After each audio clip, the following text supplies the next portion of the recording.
sa ere. Ang ganda na ng bonding natin eh. Ganun.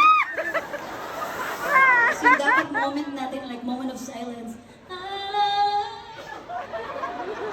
Dapat nagtinginan muna tayo nung... Wala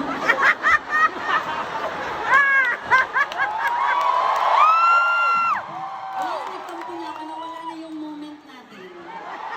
Dapat nagganyanan muna tayo pati sa taas.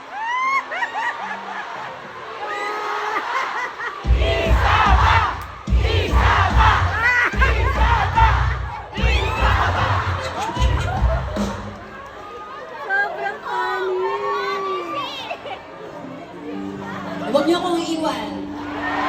Iiwan ako.